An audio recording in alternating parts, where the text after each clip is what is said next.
Hello everyone, welcome back to our channel. आज के इस वीडियो में हम बहुत ही इंटरेस्टिंग टॉपिक को कवर करने वाले हैं।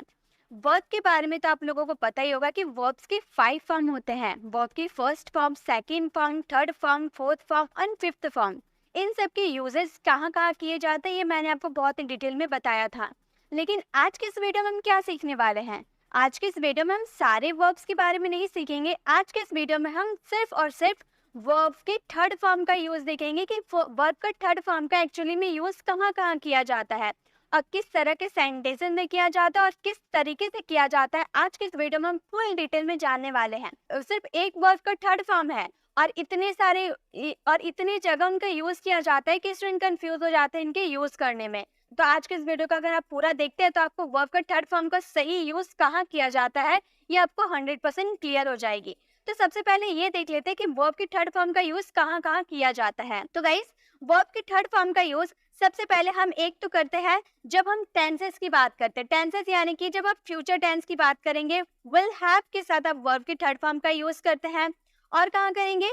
हैज हैव के साथ भी आप वर्ब का थर्ड फॉर्म का यूज करते हैं। ये सारे परफेक्ट की होते हैं, ठीक है। और आप हैड के साथ भी वर्ब की थर्ड फॉर्म का यूज करते हैं। प्लस जब आप पेसिव वाले कोई सेंटेंसेस बनाते हो, पेसिव वाले कोई काम किसी के द्वारा किया जाएगा, ऐसे वाले सेंटेंसेस आप बनाओगे तो वहां भी आपको क्या यूज करना होगा? वर्ब के थर्ड फॉर्म का यूज करना होगा। और वर्ब के थर्ड फॉर्म का यूज कहाँ किया जाता है? जब आप मॉडल्स के साथ, किसी भी मॉडल वर्ब्स के साथ अगर हैव का यूज आप कर देते हो तो वहां भी आपको वर्ब के थर्ड फॉर्म का यूज किया जाता है। और जब आप किसी भी मॉडल्स के साथ, और एक जगह हम वर्ब के थर्ड फॉर्म का यूज करते हैं जब आप मॉडल्स के साथ बी का भी यूज करते हो ना, और वो अगर पेसिव वाले सेंटेंस हो तो वहां भी वर्ब के थर्ड फॉर्म का यूज किया जाता है। और एक जगह हम वर्ब के थर्ड फॉर्म का यूज करते हैं हैविंग के साथ हम वर्ब के थर्ड फॉर्म का यूज करते हैं। तो ये सारे जो आप देख रहे हैं ना, वर्ब का सिर्फ एक वर्ब का थर्ड फॉर्म है और उनका यूज इतने तरह के सेंटेंसेस में किया जाता है। कभी हम हैविंग के साथ वर्ब का थर्ड फॉर्म कर यूज करते हैं तो कभी विल हैव क्या है? ये हमारा फ्यूचर परफेक्ट में यूज किया जाता है। फ्यूचर यानी कि फ्यूचर में कोई आप परफेक्टली कोई काम खत्म कर चुके हैं, उसमें आप विल हैव के साथ वर्ब के थर्ड फॉर्म का यूज करते हैं। हैज हैव का यूज आप प्रेजेंट परफेक्ट में करते हैं। प्रेजेंट में अगर कोई काम आपका खत्म हो चुका है तो वहां पे आप हैज हैव का यूज वर्ब के थर्ड फॉर्म के साथ करते हैं। हैड का यूज आप पास्ट के लिए करते हैं। पास्ट में अगर आपका कोई काम परफेक्टली खत्म हो चुका है तो वहां आप हैड का यूज करते हैं वर्ब के थर्ड फॉर्म के साथ। पेसिव वाले सेंटेंसेस में हम वर्ब के थर्ड फॉर्म का यूज करते हैं, चाहे कोई सा भी पेसिव वाले सेंटेंस हो, आपको हमेशा वर्ब के थर्ड फॉर्म का ही यूज किया जाता है। और मॉडल्स के साथ हैव, जैसे कि वुड हैव हो गया, शुड हैव हो गया, कुड हैव हो गया, इन सब के साथ वर्ब के थर्ड फॉर्म का यूज किया जाता है, ठीक है। और मॉडल के साथ अगर बी लगा देते हैं और ये सेंटेंस पेसिव वाले हो जाते हैं तो यहाँ भी हम वर्ब के थर्ड फॉर्म का यूज करते हैं। सिर्फ वर्ब के थर्ड फॉर्म के कॉन्सेप्ट को समझना बहुत ही जरूरी है। हम लोगों ने इसे पहले वाले वर्ब वाली वीडियो में ये कॉन्सेप्ट को क्लियर किया था कि वर्ब के थर्ड फॉर्म कहाँ कहाँ यूज किए जाते हैं। आज मैं इस वीडियो में वर्ब के थर्ड फॉर्म को डिटेल में एक्सप्लेन करने वाली हूँ कि इस किस तरह के सेंटेंस में वर्ब के थर्ड फॉर्म का यूज किया जाता है और किस तरह किया जाता है। बहुत ही इंपॉर्टेंट है ये स्पोकन इंग्लिश के लिए, क्योंकि जब आप इंग्लिश स्पीकिंग करते हो तो आप बहुत सारे सेंटेंस ऐसे बोलते हो जिसमें हैविंग का यूज करना होता है, विल हैव का यूज करना होता है, मॉडल के साथ हैव का यूज करना होता है, तो इसमें वर्ब के थर्ड फॉर्म का तो यूज करना ही होगा। तो आपको ये कॉन्सेप्ट क्लियर होना बहुत ही ज्यादा जरूरी है।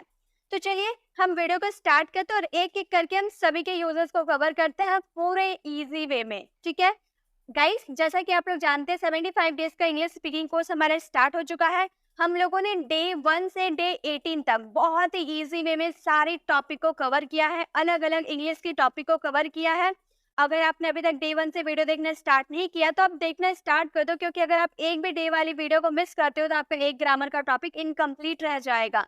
इसलिए आपको 75 डेज तक रेगुलर वीडियो को वॉच करना होगा। आप में से बहुत लोग ऐसे होते हैं जो आप वीडियो को रेगुलर तो वॉच करते हैं, लेकिन बहुत लोग ऐसे हैं जो फर्स्ट वाली क्लास तो विजिट कर लिए हैं लेकिन उसके बाद आने वाली वीडियोस को वो नहीं देख रहे हैं। इससे क्या होगा? वो 75 डेज में इंग्लिश अपनी इम्प्रूव नहीं कर पाएंगे। अगर आपको इंग्लिश अपनी इम्प्रूव करने तो आपको 75 डेज तक रेगुलर वीडियो को वॉच करना होगा, तभी आप एक अच्छे फ्लुएंट इंग्लिश स्पीकर बन पाओगे, ठीक है। तो आपको ऑनेस्टी के साथ फुल वीडियो को वॉच करना है। सबसे पहले हम देखेंगे हैविंग प्लस वर्ब के थर्ड फॉर्म का यूज। हैविंग प्लस वर्ब के थर्ड फॉर्म, जब हैविंग का यूज हम वर्ब के थर्ड फॉर्म के साथ करते हैं तो उसका मीनिंग क्या हो जाता है? जब ऐसे वाली सेंटेंस आप बोलते हो ना, परीक्षा पास करने के बाद, खेलने के बाद, पढ़ाई करने के बाद, स्कूल से आने के बाद, एग्जाम के बाद, उससे बात करने के बाद, मतलब कोई काम खत्म करने के बाद, ऐसे वाले आप सेंटेंसेस की स्टार्टिंग करते हो ना, तो वहां पे आपको हैविंग के साथ वर्ब के थर्ड फॉर्म का यूज करना होता है। मैं एग्जांपल के थ्रू आपको एक्सप्लेन करने वाली हूँ, लेकिन उससे पहले हम स्ट्रक्चर को देख लेते हैं कि इसका स्ट्रक्चर कैसे फ्रेम हो, इसका स्ट्रक्चर कैसे होता है, ताकि हम सेंटेंसेस को जब फ्रेम करेंगे ना तो बहुत ही इजिली फ्रेम कर पाएंगे। सबसे पहले आपको अपने सेंटेंसेस में हैविंग का यूज करना होगा। जब आप हैविंग वाले सेंटेंसेस को बनाइएगा कि एग्जाम देने के बाद वो घर वापस आ गया, मुझसे बात करने के बाद उसने फोन रख दिया, तो ऐसे वाले सेंटेंसेस कुछ काम करने के बाद वाले सेंटेंसेस आएंगे, तो वहां पे हैविंग, उसके बाद आपको डायरेक्ट वर्ब के थर्ड फॉर्म का यूज करना होगा हैविंग के साथ, ठीक है। देन आपको इस ऑब्जेक्ट का यूज करना होता है। अगर आपके ऑब्जेक्ट होते हैं तो वर्ब के थर्ड फॉर्म के बाद अगर आपके ऑब्जेक्ट होते हैं तो आप ऑब्जेक्ट का यूज कीजिएगा, नहीं तो आपका उसके बाद आने वाला जो भी सेंटेंसेस होगा, एनी सेंटेंसेस, उनका यूज हम कर देंगे अपने सेंटेंसेस में। यानी कि ये जो सेंटेंसेस होते हैं ना, हैविंग वाले जो सेंटेंसेस होते हैं वो अकेला नहीं आते, उसके साथ दो सेंटेंसेस आते हैं। पहला जो सेंटेंस होता है उसे हैविंग के हेल्प लेकर बनाते हैं, एंड सेकंड सेंटेंस आपका नॉर्मल सेंटेंस होगा जो आपने टेंस मॉडल के अकॉर्डिंग सीखा है, ठीक है। तो जैसे एग्जाम्पल के थ्रू समझते हैं क्या कैसा क्वेश्चन आता है इसमें। परीक्षा पास करने के बाद मैं डॉक्टर बन गया। परीक्षा पास करने के बाद मैं डॉक्टर बन गया। तो परीक्षा, परीक्षा यानी कि देखिए यहाँ पर कोई काम करने के बाद हम बात करें ना, तो कोई काम करने के बाद यानी कि हैविंग प्लस वर्ब की थर्ड फॉर्म का यूज होगा। देखिए बिल्कुल रूल, हम लोग अपने रूल के हिसाब, अपने स्ट्रक्चर के हिसाब से सेंटेंसेस को फ्रेम करेंगे। अब बहुत लोग ऐसे होते हैं जो ये बोलते हैं कि मैम स्ट्रक्चर तो हम लोग याद कर लेते हैं, लेकिन क्या इंग्लिश स्पीकिंग करते वक्त हमें स्ट्रक्चर को याद रखने पड़ेंगे? तो गाइस नहीं, स्ट्रक्चर आपको इसीलिए बताया जाता है ताकि आप एक बार कॉन्सेप्ट को समझ जाओ। अगर आपको एक फ्लुएंट इंग्लिश स्पीकर बनना है तो आपको स्ट्रक्चर रटने की जरूरत नहीं है, समझने की जरूरत है। अगर आप सारे स्ट्रक्चर को, सारे रूल बाय रूल सारे स्ट्रक्चर को समझ जाते हो और उसे प्रैक्टिस करते हो, जितने देर मैं आपको सिखाती हूँ उससे डबल आपको उसे प्रैक्टिस करना होगा। एक बार में अगर आप वीडियो देखते हो और ये सोचते हो कि मैं तो इंग्लिश स्पीकिंग कर पाऊंगा, तो ऐसा बिल्कुल भी नहीं है। जब तक आप इसे प्रैक्टिस नहीं कर लेते, 2 या 3 टाइम्स आप इसे प्रैक्टिस नहीं कर लेते, तब तक आप इसे कॉन्सेप्ट को क्लियर नहीं कर सकते। इसीलिए आपको प्रैक्टिस ज्यादा जरूरी है। जो भी मैं आपको सिखाती हूँ उसमें होमवर्क तो मैं देती हूँ, तो आप उसे होमवर्क को तो सॉल्व कीजिए, साथ में उससे रिलेटेड और भी खुद से सेंटेंसेस बनाइए। जब तक आप खुद से सेंटेंसेस नहीं बनाओगे तो आप नहीं समझ पाओगे। जब आप इसे खुद से सॉल्व करने लगोगे, 1-2 बार बोल बोल कर प्रैक्टिस करने लगोगे, फिर देखिए आपको स्ट्रक्चर याद करने की जरूरत ही नहीं पड़ेगी, आपको ऑटोमेटिक स्ट्रक्चर आपके माइंड में फिट हो जाएगी। फिर आप इंग्लिश स्पीकिंग करते वक्त स्ट्रक्चर ध्यान में आएंगे ही नहीं, आप सीधा इंग्लिश बोलने लगोगे, ठीक है। तो आपको स्ट्रक्चर रटने की जरूरत नहीं है, सिर्फ समझने की जरूरत है। तो यहाँ हम पहले स्ट्रक्चर के थ्रू समझते हैं। मैं यहाँ पर स्ट्रक्चर के थ्रू आपको इसलिए समझाती हूँ ताकि आपको कॉन्सेप्ट क्लियर हो पाए। आपको इसको समझना है, रटना नहीं है, ठीक है। तो परीक्षा पास करने के बाद तो हमारा सेंटेंस क्या बन जाएगा? हैविंग। सबसे पहले हमें हैविंग का यूज करना है, हमारा रूल क्या है? हैविंग का यूज करना है। देन वर्ब के थर्ड फॉर्म, यहाँ पे पास करना, यानी कि पास हमारा वर्ब का फर्स्ट फॉर्म होता है, थर्ड फॉर्म क्या हो जाता है? पास्ड हो जाता है। हैविंग पास्ड परीक्षा, परीक्षा हम बोल रहे ना, यानी कि इन द एग्जाम। तो हमारा सेंटेंस क्या बन गया? पहला देखिए, इन द एग्जाम आपका क्या हो गया? ये हमारा ऑब्जेक्ट हो गया। वर्ब के थर्ड फॉर्म के बाद ऑब्जेक्ट यूज करना था, तो ये हमारा ऑब्जेक्ट हो गया। Having passed in the exam, परीक्षा पास करने के बाद मैं डॉक्टर बन गया, तो हम क्या बोलेंगे? I become. बन गया यानी कि बिकम का यूज करते हैं, बिकम हमारा फर्स्ट फॉर्म होता है, और बन गया, गया खाया पिया, यह पास्ट इंडेफिनिट का सेंटेंस है, इसलिए वर्ब के सेकंड फॉर्म का यूज करते हैं। आपको टेंस और मॉडल्स की नॉलेज होनी जरूरी है। देखिए हम लोगों ने टेंस के अकॉर्डिंग बनाया, सब्जेक्ट प्लस V2 का यूज किया। Having passed in the exam, परीक्षा पास करने के बाद मैं डॉक्टर बन गया, आई बिकेम अ डॉक्टर। तो इस तरह से आप देखिए इतने बड़े सेंटेंसेस को कितने इजीली आप फ्रेम कर लिए ना।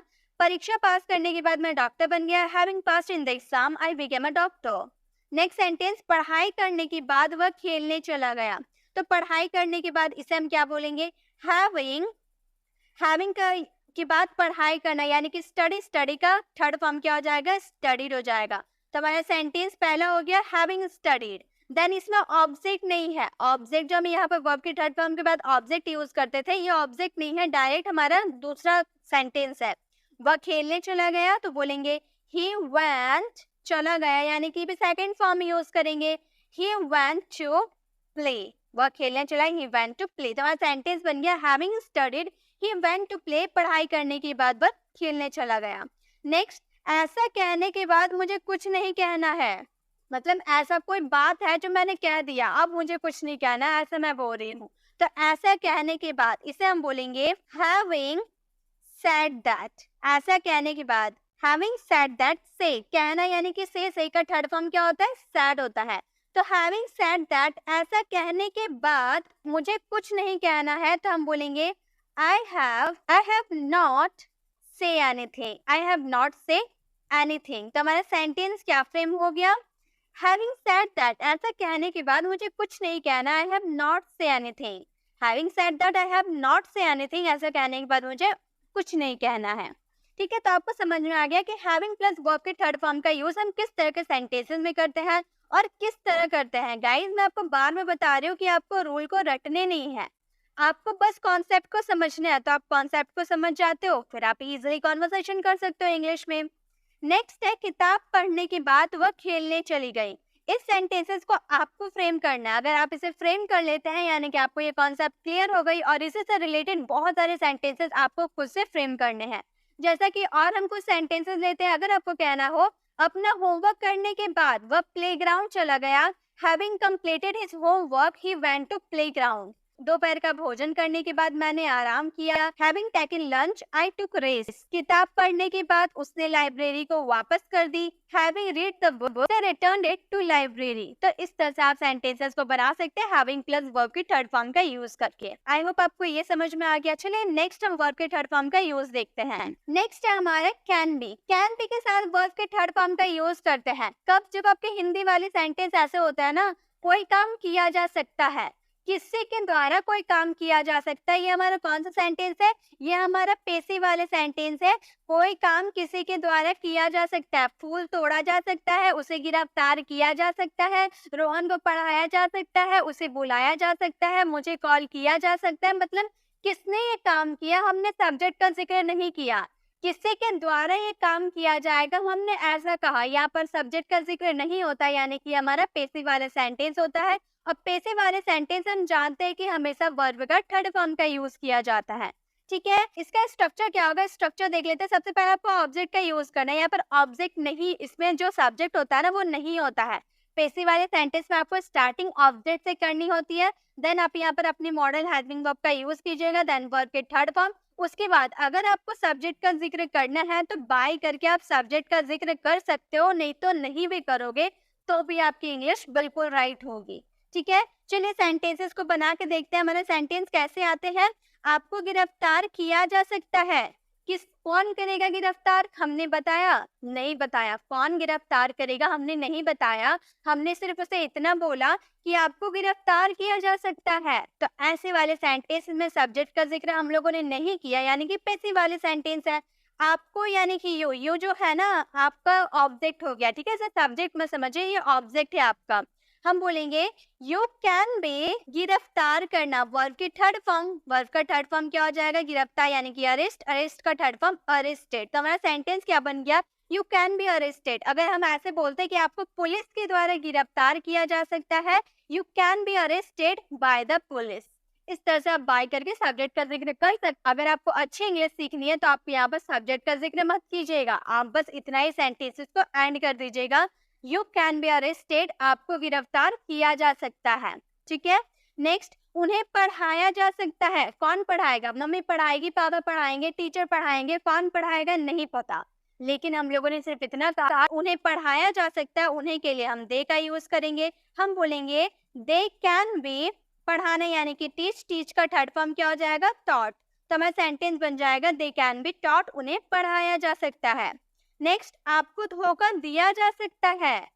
कौन धोखा देगा नहीं पता, लेकिन आपको धोखा दिया जा सकता है। आपको यानी कि यू के साथ हमें model helping verb can be का यूज करना है। धोखा देना यानी कि चीट। चीट का थर्ड फॉर्म क्या हो जाएगा? चीटेड। तो हमारा सेंटेंस क्या फ्रेम हुआ? यू कैन बी चीटेड, आपको धोखा दिया जा सकता है। इसी तरह से आप बहुत सारे सेंटेंसेस बना सकते हैं ना। आप बोल सकते हैं उसे बचाया जा सकता है। मान लो वो खतरे में है तो हम बोल रहे कि उसे बचाया जा सकता है। He can be saved, उनका अच्छे से इलाज किया जा सकता है। They can be treated well, they can be treated well, उनका अच्छे से इलाज किया जा सकता है। उन्हें हराया जा सकता है, दे कैन बी डिफीटेड। बाल्टी में पानी भरा जा सकता है, buckets can be filled with water. Buckets can be filled with water, बाल्टी को पानी से भरा जा सकता है। इसे नष्ट किया जा सकता है, इट कैन बी डिस्ट्रॉयड। किसी को दोष नहीं दिया जा सकता है, no one can be blamed. No one can be blamed. तो इस तरह से आप कैन बी का यूज कर सकते हो वर्ब की थर्ड फॉर्म के साथ। जब आपका सेंटेंस पैसिव वाले होते हैं, कोई काम किसी के द्वारा किया जा सकता है। ठीक है, तो आई होप आपको ये कॉन्सेप्ट भी क्लियर हो गए, आपको अच्छे से समझ में आ गया होगा। एक सेंटेंस आप लोगों के लिए है, उन्हें बुलाया जा सकता है। इस सेंटेंसेस को फ्रेम करने हैं और इसका आंसर आपको कमेंट बॉक्स में करना है। ठीक है, नेक्स्ट हमारा मॉडल वर्ब है शुड। शुड के साथ अगर आप वर्ब के थर्ड फॉर्म का यूज कर देते हैं तो इसका मतलब होता है कोई काम करना चाहिए था। इसका हिंदी मीनिंग होता है चाहिए। अगर प्रेजेंट के लिए आप बोलते हो कि उसे जाना चाहिए, उसे खाना चाहिए, उसे पढ़ना चाहिए, उसे ये काम करना चाहिए, यानी कि एडवाइस दे रहे हो प्रेजेंट में, तो वहाँ पे आप शुड का यूज कीजिएगा वर्ब के फर्स्ट फॉर्म के साथ। लेकिन अगर पास्ट की आप कोई बात बोल रहे हो कि उसे ये काम करना चाहिए था, उसे पढ़ना चाहिए था, उसे दौड़ना चाहिए था, उसे लिखना चाहिए था, उसे प्रैक्टिस करना चाहिए था, यानी कि चाहिए था करके आप सेंटेंसेस बोल रहे हो, यानी कि उसमें वर्ब के थर्ड फॉर्म का यूज होगा शुड हैव के साथ। ठीक है, चलिए इसके स्ट्रक्चर पहले देख लेते हैं। इसका स्ट्रक्चर कैसे होता है। सबसे पहले आपको इसमें सब्जेक्ट का यूज करना होगा। ठीक है, देन आप इसमें शुड का यूज कीजिएगा। शुड के साथ आपको हैव का भी यूज करना है। ठीक है, शुड के साथ आपको क्या यूज करना है, हैव का यूज करना। ये शुड हैव का कॉन्सेप्ट है। शुड हैव का यूज करने के बाद आपको वर्ब के थर्ड फॉर्म का यूज करना है, देन आप इसमें ऑब्जेक्ट का यूज कीजिएगा। आपका सेंटेंस इसी तरह फ्रेम होगा। रोहन को स्कूल जाना चाहिए था। रोहन स्कूल नहीं गया, लेकिन रोहन को स्कूल जाना चाहिए था। हम ऐसे वाले सेंटेंसेस बोल रहे हैं। तो यहाँ पे रोहन हमारा सब्जेक्ट हो गया, तो हम बोलेंगे रोहन। रोहन के बाद क्या लगाना है, हमें शुड हैव का यूज करना है, तो हम बोलेंगे शुड हैव। जाना यानी कि गो, गो का थर्ड फॉर्म क्या हो जाएगा, गॉन टू स्कूल। स्कूल जाना चाहिए था यानी कि स्कूल। तो हमारा सेंटेंस क्या फ्रेम हुआ, Rohan should have gone to school. Rohan को स्कूल जाना चाहिए था। इसी तरह से उसे मेरी मदद करनी चाहिए थी। उसे मेरी मदद करनी चाहिए, तो उसने किया नहीं, लेकिन उसे मेरी मदद करनी चाहिए थी पास्ट में। तो उसे यानी कि किसी बॉय की बात करें तो ही का यूज करेंगे। ही के साथ आपको क्या यूज करना है, शुड हैव का यूज करना है। शुड हैव का यूज करेंगे। मदद करना यानी कि हेल्प। हेल्प का थर्ड फॉर्म क्या हो जाएगा, हेल्प। तो हमारा सेंटेंस, और किसकी, मेरी मदद करनी चाहिए थी, यानी कि मी। तो हमारा सेंटेंस बन गया ही शुड हेल्प मी। उसे मेरी मदद करनी चाहिए थी, he should help me. Next, तुम्हें ये करना चाहिए था। तुमने किया नहीं, लेकिन तुम्हें ये करना चाहिए था। तुम्हें यानी कि यू। यू के साथ क्या लगाना है, हमें शुड हैव का यूज करना है, तो हम बोलेंगे यू शुड हैव। करना यानी कि डू, डू का थर्ड फॉर्म डन दिस। तो हमारा सेंटेंस क्या फ्रेम हुआ, you should have done this. तुम्हें ये करना चाहिए था, डन इट भी बोल सकते हैं। ठीक है, you should have done it या फिर you should have done this, तुम्हें ये करना चाहिए था। तो इस तरह से आप शुड हैव का यूज कर सकते हैं वर्ब के थर्ड फॉर्म के साथ, जब आप पास्ट में कोई काम करना चाहिए था। ऐसे सेंटेंसेस बोलते हैं। उसे पढ़ना चाहिए था, ही शुड हैव स्टडीड। उसे पढ़ना चाहिए था, उसे दौड़ना चाहिए था, ही शुड हैव रन। इस तरह से आप सेंटेंस को बना सकते हो शुड हैव का यूज करके। एक सेंटेंस है, उसे मूवी देखना चाहिए था। इस सेंटेंसेस को फ्रेम करके इसका आंसर आपको कमेंट बॉक्स में करना है। ठीक है, चलिए नेक्स्ट हम देखते हैं। नेक्स्ट क्या है, नेक्स्ट है हमारे विल हैव। विल हैव का यूज हम वर्ब के थर्ड फॉर्म के साथ करते हैं। ये आपको पता होगा ये कौन से टेंस है, ये हम यूज करते हैं फ्यूचर परफेक्ट में। जब आपका फ्यूचर में कोई काम परफेक्टली खत्म हो चुका होता है, तो वहां पे हम क्या बोलेंगे, विल हैव का यूज करेंगे वर्ब के थर्ड फॉर्म के साथ। आपके सेंटेंस ऐसे आएंगे, रोहन खेल चुका होगा, मतलब आने वाले समय में रोहन खेल चुका होगा, वह जा चुका होगा, पापा ऑफिस जा चुके होंगे, मम्मी खाना बना चुकी होगी, दीदी पढ़ाई कर चुकी होगी। तो ऐसे वाले सेंटेंस जिसमें चुका होगा वाला सेंटेंस आता है, यानी कि उसमें विल हैव के साथ आपको वर्ब के थर्ड फॉर्म का यूज करना है। हमारा सेंटेंस कैसे आएंगे, जैसे कि आपको बोलना हो, इसका स्ट्रक्चर कैसे होता है, मैं स्ट्रक्चर पहले देख लेते हैं। सबसे पहले आपको सब्जेक्ट यूज करना है, देन आप इसमें क्या यूज कीजिएगा, विल हैव का यूज कीजिएगा, देन वर्ब के थर्ड फॉर्म, देन ऑब्जेक्ट आपको यूज करना है। ठीक है, इसी स्ट्रक्चर को फॉलो करते हुए हम सेंटेंसेस को बनाएंगे। हम खा चुके होंगे, अभी नहीं, प्रेजेंट की हम बात नहीं करें, हम फ्यूचर की बात करें। ठीक है, फ्यूचर की बात करेंगे, हम आने वाले समय फ्यूचर में हम खा चुके होंगे। तो हम इस सेंटेंसेस को कैसे बनाएंगे, हम यानी कि वी के साथ क्या लगाना है, हमें विल हैव का यूज करना है। हम बोलेंगे वी विल हैव। खाना यानी कि ईट का थर्ड फॉर्म क्या हो जाएगा, इटन हो जाएगा। तो मेरा सेंटेंस क्या बन गया, वी विल हैव इटन। हम खा चुके होंगे, we will have eaten. Next, हम खेल चुके होंगे, हम आने वाले समय में खेल चुके होंगे। तो हम के लिए वी के साथ आपको विल हैव का यूज करना है। वे विल हैव, खेलना यानी कि प्ले, प्ले का थर्ड फॉर्म क्या हो जाएगा, प्लेड हो जाएगा। तो हमारा सेंटेंस क्या फ्रेम हुआ, वी विल हैव प्लेड, हम खेल चुके होंगे। आप बाहर जा चुके होंगे, आप बाहर जा चुके होंगे। आप यानी कि यू के साथ हमें विल हैव का यूज करना है। यू विल हैव, बाहर जाना यानी कि गो का थर्ड फॉर्म गॉन होगा, और बाहर यानी कि आउट। तो हमारा सेंटेंस क्या बन गया, you will have gone out, आप बाहर जा चुके होंगे, you will have gone out. Next है राम पढ़ चुका होगा। इस सेंटेंसेस को फ्रेम करके इसका आंसर आपको कमेंट बॉक्स में करना है। तो अगर आपकी कोई काम फ्यूचर में, आने वाले समय फ्यूचर में कोई काम खत्म कर चुके होंगे, ऐसे वाले सेंटेंसेस में आपको विल हैव का यूज करना है वर्ब के थर्ड फॉर्म के साथ। ठीक है, आई होप आपको ये अच्छे से क्लियर हो गई होगी। चलिए नेक्स्ट हम देखते हैं। नेक्स्ट है हमारे हैड। हैड का यूज हम किसके साथ करेंगे, वर्ब के थर्ड फॉर्म के साथ करेंगे। ठीक है, हैड का यूज वर्ब के थर्ड फॉर्म के साथ करेंगे। ये किस में आते हैं, ये हमारे पास्ट परफेक्ट में आते हैं। पास्ट परफेक्ट वाले अगर आप सेंटेंसेस बनाते हो तो उसमें आपको क्या यूज करना होता है, हैड प्लस V3 का यूज करना होता है। इसके स्ट्रक्चर क्या होता है, सबसे पहले आप सब्जेक्ट यूज कीजिएगा, देन आप उसमें हैड का यूज कीजिएगा हेल्पिंग वर्ब के रूप में, देन वर्ब के थर्ड फॉर्म का यूज कीजिएगा, उसके बाद आप ऑब्जेक्ट लगा दीजिएगा। ठीक है, इसी तरह आपके सेंटेंसेस को फ्रेम करने हैं। जैसे आपके सेंटेंस आएंगे, वे लोग खा चुके थे, वे लोग खा चुके थे, वे दौड़ चुके थे, वे पढ़ चुके थे, मम्मी खाना बना चुकी थी, पापा ऑफिस जा चुके थे, मैं पढ़ा चुकी थी, आप प्रैक्टिस कर चुके थे। मतलब कोई काम पास्ट में आप खत्म कर चुके थे। ऐसे वाले सेंटेंसेस में आपको हैड के यूज करने हैं। वे लोग खा चुके थे, वे लोग क्या हो गए, दे हो गए। सभी सब्जेक्ट के साथ आपको हैड का यूज करना है। तो बोलेंगे दे हैड, खाना यानी कि ईट का थर्ड फॉर्म हो जाएगा ईटन। दे हैड ईटन, वे लोग खा चुके थे, they had eaten. Next, Ram वहां जा चुका था। राम पास्ट में वहां जा चुका था, तो हम बोलेंगे राम हैड, जाना यानी कि गो का थर्ड फॉर्म गॉन देयर। तो हमारा सेंटेंस क्या फ्रेम हुआ, Ram had gone there, Ram वहां जा चुका था, Ram had gone there. Next, पापा ऑफिस आ चुके थे। पापा ऑफिस आ चुके थे, तो हम बोलेंगे पापा। अब पापा के साथ हैड, सभी सब्जेक्ट के साथ हैड लगाना है। आना यानी कि कम, कम का थर्ड फॉर्म भी कम होता है। ठीक है, पापा हैड कम टू ऑफिस, पापा हैड कम टू ऑफिस, पापा ऑफिस आ चुके थे, पापा had come to office. Next, मम्मी खाना बना चुकी थी। इस सेंटेंसेस को फ्रेम करके इसका आंसर आपको कमेंट बॉक्स में करना है। वो जा चुका था, हम खा चुके थे, हम प्रैक्टिस कर चुके थे, आप पढ़ा चुके थे। ऐसे वाले सेंटेंस में चुका था आएगा, उसमें आपको हैड प्लस V3 का यूज करना है। लेकिन अगर आप प्रेजेंट की बात करोगे, प्रेजेंट की, जैसे वे लोग खा चुके हैं, मतलब प्रेजेंट में कोई काम आप खत्म कर चुके हैं, तो आपको हैज या हैव का यूज करना है। आप बोलोगे वे लोग खा चुके हैं, दे हैव इटन। वे लोग खा चुके हैं, दे हैव इटन। राम वहां जा चुका है, राम हैज गॉन देयर। पापा ऑफिस आ चुके हैं, पापा हैज कम टू ऑफिस।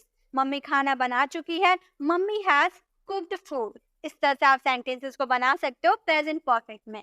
ठीक है, तो यही थे वो V3 के सारे कॉन्सेप्ट। आई होप आपको समझ में आ गया कि V3 का यूज कहाँ कहाँ किया जाता है। आप present perfect, past perfect, future perfect, having के साथ वर्ब के थर्ड फॉर्म का यूज कर सकते हैं। मॉडल्स के साथ हैव का यूज करते हैं तो उसमें V3 का यूज कर सकते हैं। अगर मॉडल्स के साथ बी का यूज करते हैं और वो पेसिव वाले सेंटेंस हो जाते हैं तो उसमें वर्ब के थर्ड फॉर्म का यूज करना है। यानी कि वर्ब के थर्ड फॉर्म का यूज हम बहुत ही जगह करते हैं, तो ये कॉन्सेप्ट को समझना बहुत ही ज्यादा जरूरी है। आई होप आपको सारे कॉन्सेप्ट अच्छे से क्लियर हो गए होंगे और आपको वीडियो में कुछ नया सीखने को भी मिला होगा। हम लोगों ने बहुत सारे सेंटेंसेस को बना के भी देखी, मैंने प्रैक्टिस के लिए आपको एक्सरसाइज भी दी हूँ। आप इसे जरूर सॉल्व कीजिएगा, तब आपकी इसकी प्रैक्टिस हो जाएगी। और इससे रिलेटेड आप खुद से और भी सेंटेंसेस बनाइए, उसे बोल बोल कर प्रैक्टिस कीजिए, फिर आपको फॉर्मूला याद रखने की जरूरत नहीं पड़ेगी, आप खुद से इंग्लिश बोल पाओगे। ठीक है, तो अगर आपको 75 डेज में अगर आपको इंग्लिश सीखना है, अपने इंग्लिश को इम्प्रूव करनी है और एक अच्छे फ्लुएंट इंग्लिश स्पीकर बनना है, तो आपको हमारी 75 डेज की इंग्लिश स्पीकिंग कोर्स में ज्वाइन होना होगा। I guarantee if you attend my 75 days English speaking course then you will be able to speak English very fluently. So आपको एक भी वीडियोस को मिस नहीं करना है। आपको रेगुलर 75 डेज तक पूरी ऑनेस्टी के साथ हमारे फुल वीडियो को वॉच करना होगा। मैं आपको ज्यादा कुछ नहीं सिखाऊंगी, मैं आपको कॉन्सेप्ट सिखाऊंगी सीधे। अगर कोई पेड़ खड़ा रहता है तो वो अपने जड़ के सहारे खड़ा रहता है, तो मैं आपको इंग्लिश के जड़ को बताऊंगी, यानी कि कॉन्सेप्ट को बताऊंगी, जिससे आपको इंग्लिश रटने की नहीं, सिर्फ समझने की जरूरत पड़ेगी। तो आपको बस समझना है, रटना नहीं है, कुछ भी रटना नहीं है। रटा हुआ चीज ज्यादा देर तक दिमाग में नहीं रहता है, इसलिए आपको समझना है, आपको सारे कॉन्सेप्ट को समझनी है। तो आपको अगर समझनी है इंग्लिश को, आपको समझनी है इंग्लिश को अपना गुलाम बनाना है, आपको हमारे साथ 75 डेज तक जुड़े रहना है और इसे शेयर भी करना है। मैंने देखा आप लोग शेयर नहीं करते हैं, आप इसे शेयर कीजिए ताकि सभी लोग की हेल्प हो पाए। और आप भी हमें मोटिवेट कीजिए, शेयर कीजिए, आप शेयर कीजिए, लाइक कीजिए, कमेंट्स कीजिए, ताकि हमें भी ये रियलाइज हो कि आपको इंग्लिश सीखने में मजा आ रहा है। आप लोग लाइक नहीं करते, कमेंट नहीं करते, तो हमें समझ नहीं आता कि आपको वीडियोस कैसी लग रही हैं। तो आप लोग प्लीज लाइक किया कीजिए, शेयर किया कीजिए और कमेंट में बताया भी कीजिए कि आपको वीडियोस कैसी लगी, ताकि हमें मोटिवेशन मिले ऐसी वीडियोस बनाने की। आप लोग मोटिवेट नहीं करेंगे तो हमारे 75 डेज तक इंग्लिश सिखाकर क्या फायदा। तो आप मोटिवेट कीजिए, तभी तो मैं 75 डेज तक आपको अलग अलग कॉन्सेप्ट सिखा पाऊंगी। और गाइज, अगर अभी तक आपने इसे पहले वाली वीडियोस यानी कि डे 18 वाली वीडियोस को विजिट नहीं किया, तो आप डे 18 वाली वीडियोस को विजिट कर सकते हैं। लेफ्ट साइड क्लिक करके आप हमारी डे 18 वाली वीडियोस को विजिट कर सकते हैं। और ये हमारा डे 19 है, जिसमें हम लोगों ने वर्ब के थर्ड फॉर्म के सारे यूजेस को कवर किया। और राइट साइड क्लिक करके आप हमारे प्लेलिस्ट में जाकर सीक्वेंस बाय डे 1 से सारे वीडियोस को विजिट कीजिए, तभी आप एक अच्छे फ्लुएंट इंग्लिश स्पीकर बन पाओगे। ठीक है, अगर आप हमारे चैनल पर नए हैं और अभी तक हमारे चैनल को सब्सक्राइब नहीं किए तो सब्सक्राइब कर आने वाले बेल आइकन को क्लिक कीजिएगा। देन ऑल नोटिफिकेशन जरूर क्लिक कीजिएगा, ताकि जब भी मैं वीडियो अपलोड करूंगी आप तक नोटिफिकेशन मिलती रहेगी। मिलते हैं नेक्स्ट डे 20 वाली वीडियोस में, तब तक के लिए कीप लर्निंग।